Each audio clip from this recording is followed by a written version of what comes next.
How would you rate the new signing so far, Phil Jones and Ashley Young? Have we signed? Sorry, I've got a question. Have we signed Ashley Young? Yeah. Yes. Yeah. Physically at moment, because was that done yesterday then? Yesterday. Yeah, I was going to say because I've not seen that actually. I knew that, no, I knew that they were signing him, but I didn't know whether it had been officially. I get myself into trouble. Well, Ashley Young, extremely talented, can play on both wings. I played with him for England. I hope that with coming to United, he'll be surrounded by better players in a great atmosphere, and it'll inspire him more. And he certainly has the ability and talent to, be a great player for United. Phil Jones, I think this lad's going to be a star. I really do. I think that he's going to be somebody who could potentially be a captain in the future of Manchester United. He looks really solid.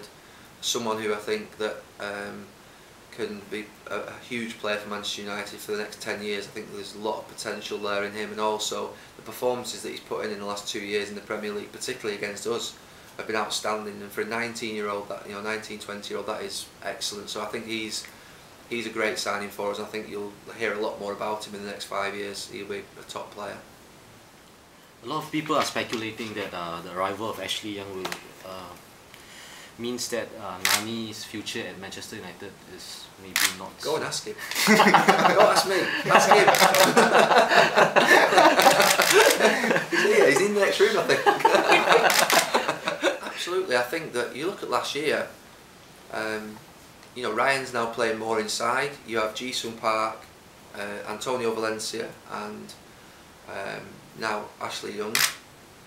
But last year when Antonio Valencia got injured, we really did struggle at times with wing positions because you have injury in one position, you only need three. So in a squad game, I think that Ashley Young can play left and right, Ji-sung Park can play left and right, Nani can play left and right. We now have great options in the wing position. So I don't think that, by any stretch of the imagination, this is the end of Nani. I think that he last year had his best year for Manchester United, and he improved. In fact, he won the Player of the Year. The players voted for him to be the Player of the Year. So no, I don't think it's signals the end. I mean, they've been saying like this for 20 years. When you sign a player in one position, they think it's the end of another player's. But that's the way in which the game goes now. It's 22 players in a squad. You have to have 2 for each position, or 4 for the wing positions. And now we have Ji-sung Park, Antonio Valencia, Nani, Ashley Young. No, we're very strong in that area.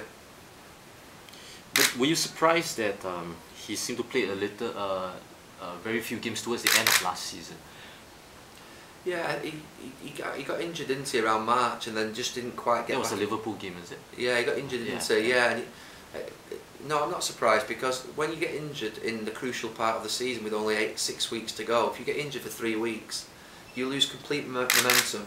It's like somebody who's running very fast, and then you're running fast with them, and they stop. By the time you come back, you're behind, and you're always catching up, and it's difficult to get the momentum back. And that's why when you get like Fabio.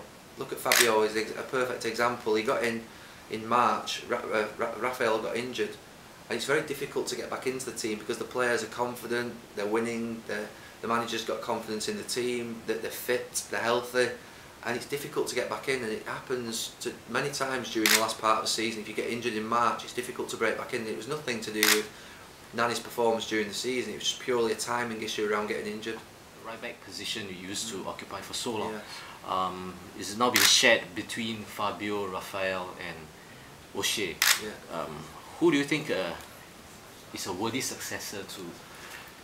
It's difficult. I mean, because the first 6 months of last season, Raphael really was excellent and got a great run in the team. Yeah. And showed great promise. And then he got injured, and then it was John O'Shea for a couple of months, and he always does very well. And then it was Fabio, finished the season brilliantly the last 3 or 4 months and surprised everybody with his quality and his consistency of performance. So I think next season's a very big one for the club with right back, because obviously I played there for so many years. I think Raphael or Fabio will be the long-term successor, but at the moment I don't know which one, because one, I can't tell them apart anyway, but secondly they both played 6 months last season. The first 6 months Raphael, the next 6 months was Fabio, and they both played equally well in those periods. So I don't know which one's going to actually accelerate above and take the opportunity. So you think the successor should come from the players at the club right now, and rather than looking for someone outside the club? I don't know if the manager will look for somebody. He may look for somebody outside, but with Fabio and Raphael, he has 2 excellent young players, and the manager always trusts in young people, believes in them, gives them an opportunity, and very rarely goes and buys if he has young people that he thinks he can trust in and believe in. And I know he trusts and believes in Rafael and Fabio. What about the Berbatov situation? Seems like he wasn't even in the squad for the Champions League final, and he says he wants to stay, but the club do not appear to be so. No, I think look, you're in the media. You love speculation around players, and you love speculation around potential players being left out. Can they be sold? Will they be sold? Who are we signing? And it happens like this every summer. But like I said before, the club is not a very reactive club. A player being left out of one match. I've been left out of many matches. So has every other player. In 20 years, you're going to go through those disappointments. I was left out of the '96 FA Cup final. I played all season, got left out of the cup final. I was a substitute. You have these disappointments. It's roller coaster really, football in that respect. You win games, you lose games, you get left out, you get injured. It's just what it is. And I think that Dimitar Berbatov's an experienced player. He's not going to turn around and say just because he got left out of one match, even though it was a big match. There were other players sat in the stand that didn't play in that game. Other players who were disappointed and weren't on the bench. Perhaps for Berbatov it's a bit a strange situation because he's actually the league's top scorer, but he doesn't. Sir Alex Ferguson doesn't seem to value him so much as in the first team. Well, he did value him because that's how he got to be in the league's top scorer. He played in a lot of games. To be the league's top scorer, he played 35, 40 matches last season, and it's difficult to understand when you have 22 players. There are only 11 can play, and you can only have 7 on the bench. Then 4 or 5 are going to be left out in the stand every single week, and it's just a squad game. It's not a personal thing. It's not like doesn't value him. He scored. He was a top scorer in the league, and we won the championship 19th time. So he's brought great value to the team and to the squad by being top scorer and playing 40 matches. But not everyone can play every single week, and that's just football. Wes Brown didn't play. Wasn't in the final.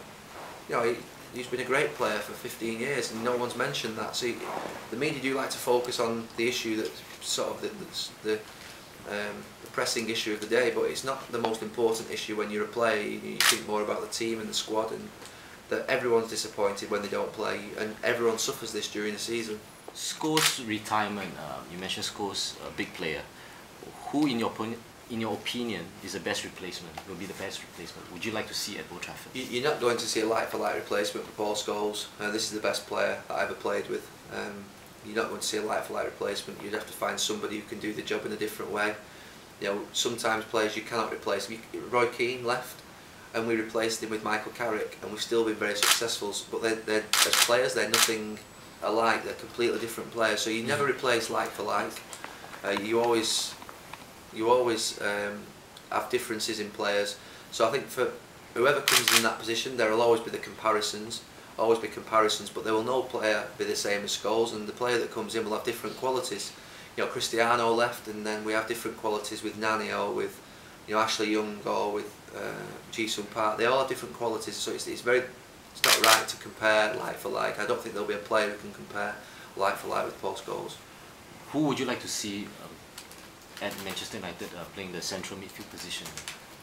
Well, I think the manager will sign maybe a central midfield player because of Owen Hargreaves leaving, Paul retiring, or Paul Scholes retiring. I think that he will sign a midfield player. I mean, I only see the reports in the papers like you do, and I know that you won't believe me, but even when you're playing at the club, you don't get told who the club are buying, because they keep it very quiet, because you don't want other clubs to become aware that they're buying them. So they don't tell the players, they don't tell the staff. The manager's just does very privately with David Gill, and this is something that players don't even get to know about. And I know you won't believe me, but that is the honest truth. It is true. That's why I asked you, has Ashley Young signed? Because I just saw that I read it in the paper.